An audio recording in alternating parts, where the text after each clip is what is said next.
Hi guys, a big hello to all our lovely subscribers. It's good to be back again. We've been thinking for a long time about getting some solar panels, or extra solar panels I should say, for the van, because we want to explore doing a bit more off-grid. Cost of living has gone up, as we all know, and if we can save a few pennies by going off-grid and paying for cheaper places to stay, then all well and good, especially as we're thinking of doing France this year as well, and probably most years, in fact. Yes. Getting across to Europe in some of the warmer temperatures. Oh, yes. So, we've begun the journey, haven't we? Yes, I've been to solar school. So, well, when I say solar school, I mean the Tinterweb and one or two really good YouTube channels which take you through the whole process. I'm certainly not a solar PV installer, and certainly not a motorhome solar PV installer. But no, what I do know is that the system that's on the van at the moment isn't particularly great. I'll show you that in a minute. And just as Nikki says, looking to do a bit of upgrading to increase and to improve the solar capacity of the van. So I wanted to show you a marvellous bit of nighttime reading. You know, if you're ever bored. It's part of my solar school, it is. On those cold, dark nights that we've been experiencing, all that rain, and you can take your time to read this. No, this is what you started with, actually, wasn't it? Yeah, yeah. And, yeah, I found a guy on YouTube who I'm sure some of you have probably seen, called William Prowse. He's got a really good YouTube channel, but he also does the book. So with a combination of both and solar school, which has been an hour or two, I suspect, I've been educating myself. I need educating in an awful lot of things, to be fair. I've been busy as well. Not doing solar education. Yeah, no, I've been busy, but not doing solar. Did it involve chocolate or ice cream? Or? I don't know, but I've been busy. Oh, yes, absolutely. Well, Just who saying. knows? When I've been in solar school, she could have been up to anything. But anyway, there we go. So come along. Let me show you the setup we've got already. Tell you about my plans. And of course, there'll be lots of you out there who are way more knowledgeable than me about this subject. So as this episode is the first one about the solar upgrade of probably a couple of 3 films that I guess it will take, then do feel free to chip in and to offer any advice and guidance that you wish to. We'd be more than happy to receive said guidance. Because we're going to need it. Yeah, probably. First problem is getting on top of the van. We're going to need it. We're going to need it. See you soon, guys. And just to prove that I have been at school, here's all my workings out of the fuses, the cables, the power flow, the panels. I've taught more amps and volts, and Nikki will have gone fast asleep long time ago, won't you, Leslie? Oh, sorry? Of course, I've got that very close to me. Contact us. Support from Renogy, just in case. And in fact, do you know what? While I was getting that order in and the doorbell was ringing, what also arrived with the delivery was this. Look at this. This you'll recognise as, it's a Critair. It's a Critair for Peggy the scooter, which I applied for because obviously going into cities that may be subject of the Critair process will be a lot easier on Peggy the scooter than it will be in the van. So we've now got proud owners of our Critair sticker for Peggy the scooter and obviously for the van. And of course, if you want to know any more about that process for Critair, then look out on the channel. There is a film on the channel about how you will go about applying for your Critair. Remember, you don't need a Critair if you're not going into one of the cities that is covered by those emission zones. It's only if you're going into those cities. And there aren't a massive amount, but 1 or 2 scattered around. So check out that film anyway. So yes, solar school done, and time to go and have a look at the stuff. So the solar journey, steps are out, ready to show you on the roof as well. In fact, let's do that first. So the setup on the van at the moment is a 100 watt Vechline solar panel, which I've actually never technically seen working, albeit there is a power a power source showing, but I've never actually seen it functioning. It's connected, which I'll show you in a minute, to a PWM controller. God, the state of this van, need to get up here and clean it. Comes down a duct here, yes, in through the little gland on the top there. So after a measure up, it looks like to me as though I can take this one off. Looks like it's just masticed on. So I'll cut that one off, clean up the roof a bit, but then in this gap here, it looks like I can get a second one in. I haven't had a little measure up, at least that's the plan, if I measured it right. So one going long ways that way, the other one probably in a similar shape there. The two tails coming out, connected up, back in along the run here, and then back in utilising the same entry into the van. So that's the plan on the roof. Then making sure I don't dive off the top of the step ladders. And then in the van, down here, that's a Vechline, as you can see, Vechline PWM controller, and it looks like, or I'd prefer to have an MPPT connection, which will give me an ability to access the data and the information on the phone, so there'll be a Bluetooth link to it. Controller, I think the new MPPT controller, solar controller, might just fit in, I'm hoping, just fit in this gap, although the measurements do say it's going to be pretty close. If not, I might have to do some shunting and whatever with this bit of wood here, but my favourite point is to try and keep it relatively near, because under here, some of you will remember when I added the second battery under the seat here and under the hatch, we've got all the bits and pieces, the two batteries, the extra one that I added there, and then obviously the 12 volt fuses, some chargers at the back there, and there, just down the back there, that's one of the isolators there, and then just underneath there, there's a 20 amp solar fuse just underneath that, which you can disconnect to isolate the solar from the roof if you're doing any work on the battery and the like. So let me just as well get the panel off, because up here, obviously, behind the panel there is where the wiring comes into the van from that gland on the roof. And what I also want to try and add, while I'm at it, for some of that off-grid capacity that Nikki was talking about, is I want to try and get an inverter in here as well. 2 kilowatt probably do us, and it's obviously pretty tight in here for an inverter, so I think what I'll do is I'll make my plan is anyway, to make a shelf that comes across here above the batteries, which then I can mount the inverter on, which keeps the cabling. One of the issues, which is one of the issues I've learnt about in solar school, which keeps the cabling nice and close to the batteries, so from solar charger to batteries, from batteries to inverter, and from MPPT controller to those components, it keeps the cable runs all pretty short. So that's the plan here. So let's show you, if I pop this panel off, and I'll show you where the wiring comes in up here. This surround just clips off, it's not screwed in or anything, and let me just stick that down there, and you can see this one's only held in by a screw on the bottom left and a screw on the top right, which then just allows you to lift this out gently, which obviously is still connected, so got to be pretty careful disconnecting that. And there we go, so that's with the screws just popped out, only being held, as I say, by those two. And then I'll just carefully lower this down and let it just hang there once it's safe. Yeah, that's okay.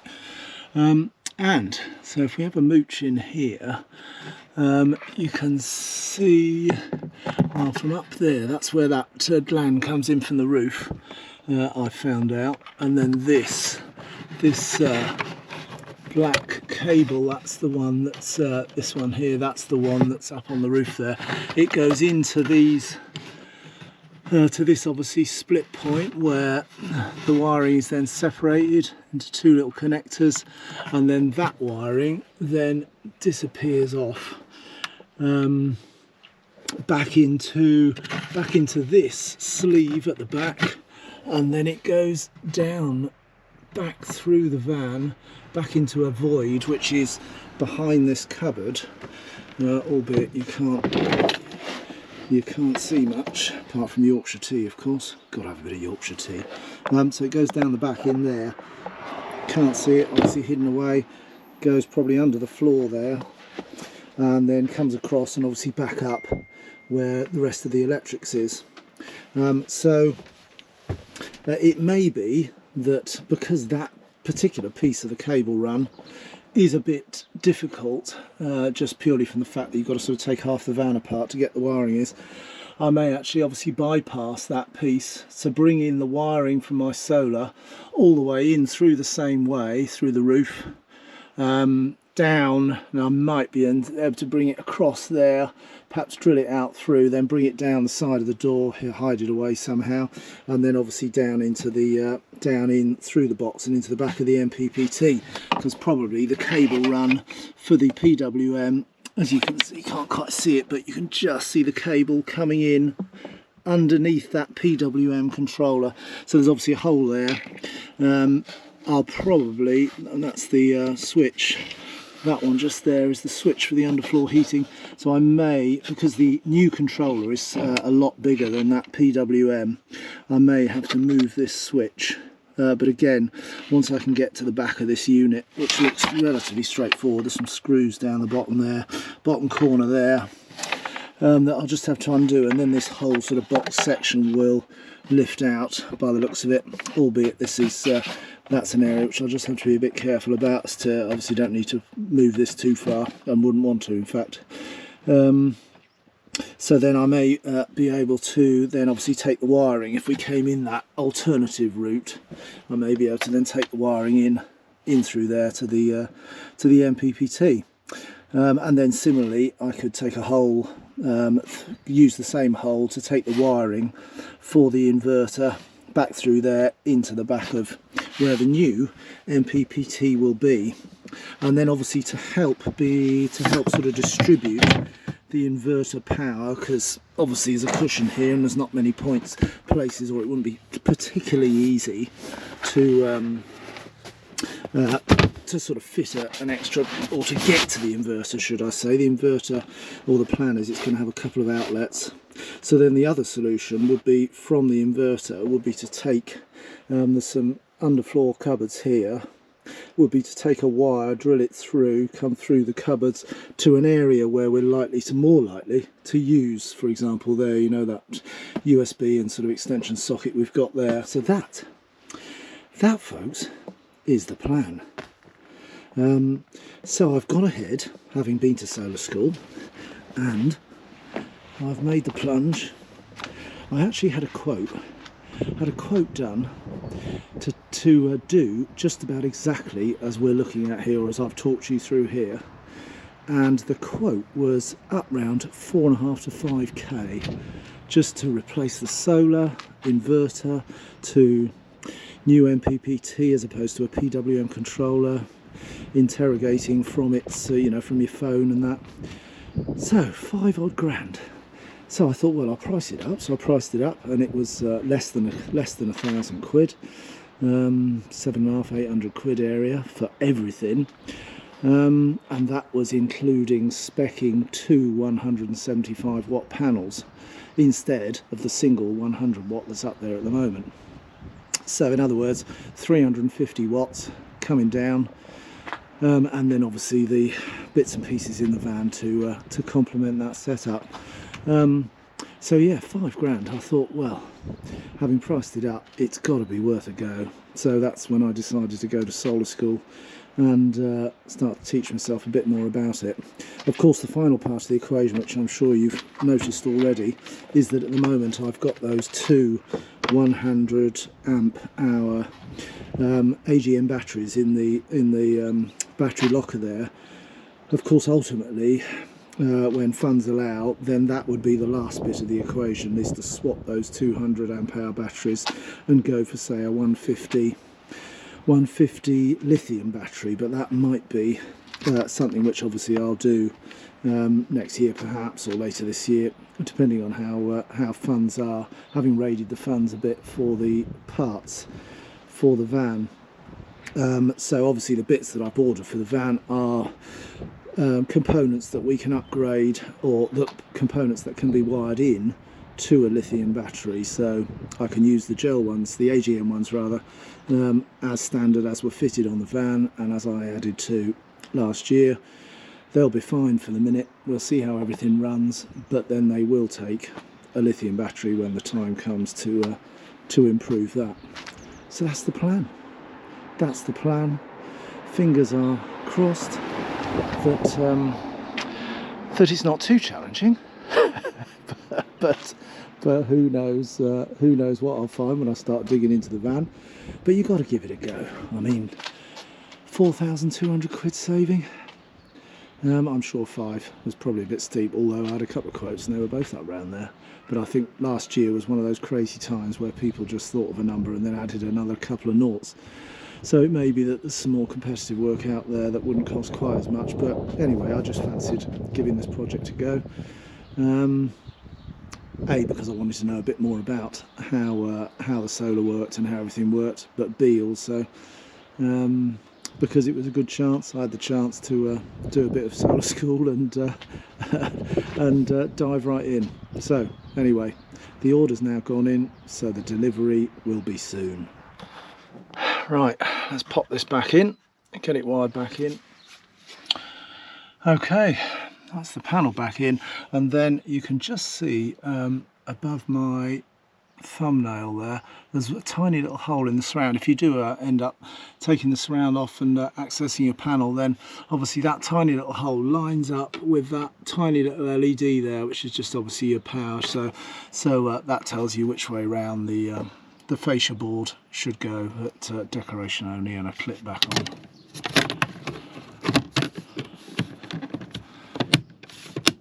There we go, it just pushes back on like that. So, only a few days later, order done to Renogy. It's arrived. It's arrived, all the bits and pieces. So, we've got our two 175 watt solar panels. That's going to obviously replace that single 100 watt panel we saw on the roof there earlier. They're going to be fixed on with these feet that go around each corner, and then at the sides these will be Sikaflex down to the van roof, and then the panels themselves will be screwed into these feet. Probably use Sikaflex, something like that, to adhese them to the van roof. Then we've got our 30 amp MPPT controller. I've bought that little black thing there. That's where I cut off, or where I open out the cabling to get the new cabling down on the roof through that white gland that's on the roof. I'm going to replace it with a new one and reseal it and make sure the seal's all solid. And that's got twin feeds at the back there, whereas the one up there only had a single feed. Then the wiring, obviously, that's the wiring from solar to back down into the van to the MPPT controller, then from the MPPT controller to the batteries, and then finally, obviously, as I mentioned in there's the 2 kilowatt Renogy inverter, which I'm going to try and build that shelf for just above the existing habitation batteries. Couple of fuses there, 2 or 3 fuses. One, obviously, there's already a 20 amp fuse in there that I showed you earlier, but if I bypassed that van wiring, which I'm quite tempted to do because I don't then have to dismantle the whole of the cupboarding system, then I've got an inline fuse there for the solar to the MPPT, but also an option of a couple of other fuses there that will protect the inverter and will also protect the battery to the MPPT. So all sort of sections, all parts of the system are then protected. The inverter being one part, the the MPPT the other, then MPPT to batteries, and then solar to MPPT. So that's the grand plan. And now there's either no going back, or I'll have to shout help if I get myself completely stuck as I'm taking on this project. But fingers are crossed that my solar school YouTube hours that I've done and reading that book and one or two obviously other articles and forums and God knows what to dramatically improve my solar knowledge will serve me well as I venture in to the van to start this project. Anyway, as we said at the beginning there, as Nicky was saying and I was saying at the beginning there, we'd love to hear any of your thoughts, any advice and guidance as we jump into this project. Tell us about any that you've done, or any hiccups, or any things that you might have done differently that, whilst it's still in the garage and not on the van, I've got the opportunity to change. We'd love to hear from you, hear from your experiences, and of course subscribers and those that watch the films also learn a lot from your comments as well. So it's always really good to hear from you, quite apart from the fact that we love to hear from you as well as our other subscribers. So if you can, please do like and subscribe. By subscribing, you'll obviously get notifications of when the next film will be out. So or my next venture, I'll probably be stuck up a ladder shouting help, I expect, to find me an electrician or a van solar electrician. But yeah, it'd be lovely to have you aboard subscribing. And if you've enjoyed the film, then please do give us a like. And we'll see you on the next instalment of my solar journey. Wish me luck, folks.